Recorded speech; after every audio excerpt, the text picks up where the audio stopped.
Have you ever wondered why dumb people make more money than you? How people like Kim Kardashian or Tik Tokers make millions of dollars doing nothing while you're busy grinding away at work? In today's video, I'm sharing 3 reasons why dumb people make more money than you and 3 things you can do today to get ahead financially. So I grew up thinking that you had to be smart to get rich. But in retrospect, if that was true, then every PhD candidate would have a private jet, and Richard Branson, who dropped out of school at 15, would be working at 7. 11. The reality is the wealthiest people in the world aren't necessarily smarter than you or me. For example, the average college GPA for the average millionaire in the US is 2.9 out of 5, which isn't failing, but pretty damn close to it. And research shows that those who earned the most money actually scored lower on intelligence than those who earned less than them. Meaning getting rich nowadays isn't about being smart, and instead, it comes down to these 3 things. No. 1. Have you heard of the Dunning-Kruger effect?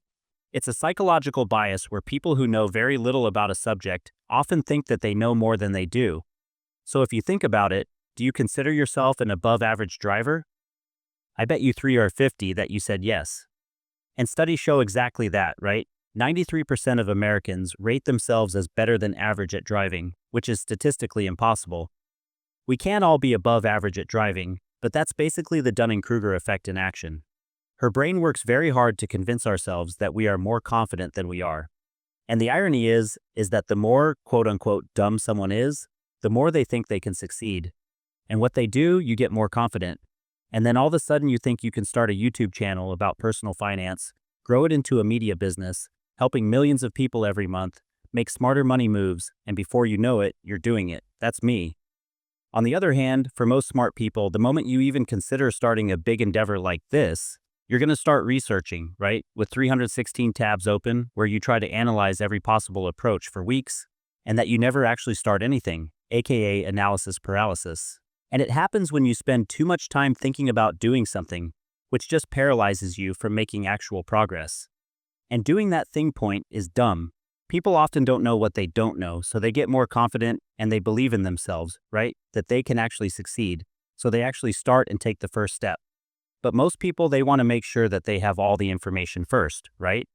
They want to have the best strategy and the best plan, and then they overthink and they second guess themselves and end up not doing anything. Which brings me to the second reason that prevents smart people from getting rich, and it's that you have the wrong understanding of risk. And this is something that I've seen firsthand because I kind of lived on both sides. My first job at a college was in finance, and I'd say 90% of my coworkers, right? 90% of them went to Ivy League colleges. They were top of their class. They were very academically smart people. And whenever we talked about how much our jobs sucked or how much we hated them, and then we would plan when we'll quit and start our own company, nearly all of them would agree with me and they'd say, I'm down. And then we spend hours talking about entrepreneurship and our business ideas and yada yada. And this is it, like a one-time conversation, right? This would span across multiple weeks. And what really blew my mind is that I will check in again with them later, like a month or 2 months later, and then I'll find out that they haven't done anything to try and reach their goals, despite all the conversations we literally just had. And now that I've been in this entrepreneurship space for a few years now, and meeting really cool people ranging from someone just starting a new business to someone who raised tens of millions of dollars, I would always notice that a lot of them either never went to college, or if they did, they went to less well-known schools. It is not just my experience. Research actually found that people with higher cognitive scores were more willing to take risk in a controlled environment. But when real money was involved and was on the line, that boldness pretty much disappeared. And if you really think about it, it kind of makes sense. Because back in the day, and when we were hunters and gatherers in the wild, where it was the smart people who were the ones that survived, right? If you heard some noise in the bushes, in the grass, it was the smart hunters who would be like, oh shit, that's scary AF, let's get out of here. Whereas it was the less than smart hunters who decided to stay and get eaten alive over time. The people who survived were people who overestimated their risk, and kind of imagine the worst case scenario. And if we fast forward to modern times, right, the smart people are still instinctually conditioned to take on fewer risk, and kind of follow the safe traditional path. But the difference is nowadays taking on a risk that isn't illegal, isn't that serious, right? Maybe you'll lose some money, maybe you'll lose some time, but you're not going to die, you're not going to get eaten by a lion. But still, the fear of some risk is enough for most smart people to kind of stay on the safe path. The point is, dumb people tend to underestimate the risk, whereas smart people tend to overestimate it and then follow the conventional route. The next reason why dumb people make more money than you is that smart people are scared of looking stupid. And this is something I've noticed actually have is hot for people who go through life being labeled the smart kid. Growing up for me, I was never considered the smart kid in my class, but I had a lot of smart friends.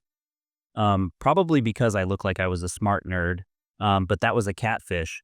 People who grew up being the smart kid, they get a lot of external validation from it, right? And it kind of becomes this new identity. And when your self-image is built on being intelligent or being always right, then the thought of starting a business and failing publicly, it's kind of scary and is in a way pretty much just all downhill. In fact, studies showed that kids who were praised for being smart were more likely to avoid challenging tasks because they were afraid of failing. Which is kind of ironic because if you're smart, you should always want to improve as a person, and you don't really get better when things are easy. It's basically like when you're lifting weights, right? If you lift a half a pound dumbbell, you can move your arm up and down as much as you want, but you're not actually going to build any new muscle. On the other hand, people who didn't grow up being the smart kid in class like me, I was pretty average. You don't carry this type of baggage and burden around, and people tend to underestimate and think that you're never going to achieve much anyway. And this is two very interesting things, right? So number one, it kind of motivates you because it makes you want to prove everyone else wrong. And number two, you technically have less to prove and less to lose. So it's all upside from here. So keeping all these reasons in mind, right, what are some things you can do if you're smart and you want to get rich and not get left behind? No, one is you need to embrace a B+ mentality. Let's say there are two people at the bottom of a mountain, right? A smart person and a dumb person. Before taking even a single step, the smart person's going to sit down, take out a map, weather instruments, climbing manuals, the whole shebang. Meanwhile, the dumb person is just going to start climbing, right? Maybe he goes the wrong way, maybe he's going to make a mistake, maybe slips a few times. But every time he messes up, he's going to get back up, he's going to keep on going at the end, even though the dumb person messed up a lot, right? He's the first one to make it to the top, while the smart person is still at the bottom, making sure he's wearing the right hiking boots. If you want to get rich, you need to stop trying to always do A+ work and be okay with doing B+ work. Mistakes are a part of life, and oftentimes are the best ways to learn something, right? And to be honest, there's a really solid chance that what you consider B+ work is actually pretty damn good already, very quick. 3 books that I found really helpful for me when I'm in a slump or when I'm in analysis paralysis is the practice, show your work and getting things done. The point is, at some point, perfection is just another fancy word for procrastination, right? You don't get any better by thinking about doing something, you get better by doing it. And each imperfect action that you take teaches you something that you couldn't have learned otherwise, right? And all these, like, small improvements eventually compound into expertise and success. Note 2, find and use your comparative advantage. Now, I know this is going in a little bit of a different direction, but the truth is, not everyone should be an entrepreneur. What I've noticed is that it takes a very specific personality, but that still doesn't mean that you can't get rich, not being an entrepreneur. Part of financial success is finding out what you can do better than the average person or better than most people and really focusing on doing that thing. For example, a really talented plumber who's well known throughout the city, right? He can earn way more money than a lawyer who is terrible at his job.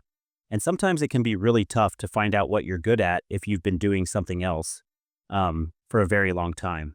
But the easiest way to find that out is 1, you can check out Gallup's Clifton Strengths Assessment or Avia's Character Strength Assessment. Both of these assessments are pretty comprehensive and the results are pretty eye-opening. The point is, if you go down a career path that doesn't align with your strengths and you do it just because you feel like you're supposed to do it because of prestige, of stability, or money, then you're going to underperform compared to other people and you're never going to reach your full potential. Next tip is to avoid the heavier weight. And this is something that really helped me make the leap from corporate America to start my own business. And it's realizing that no matter which of the 2 choices I made, right, it's gonna suck. For example, I hated my job and I felt like I was going nowhere. And if I stayed, then I would experience the pain of staying where I was. On the other hand, if I left and I did my own thing, right, I would experience the pain of going into the unknown and potentially failing and looking stupid or getting judged from my friends and family. So I had 2 choices, and either choice would lead to some sort of pain. So how did I figure out which choice to choose for me? What I did is I try to imagine my life in future 10, 15 years from now and look at it and see which pain would hurt the most.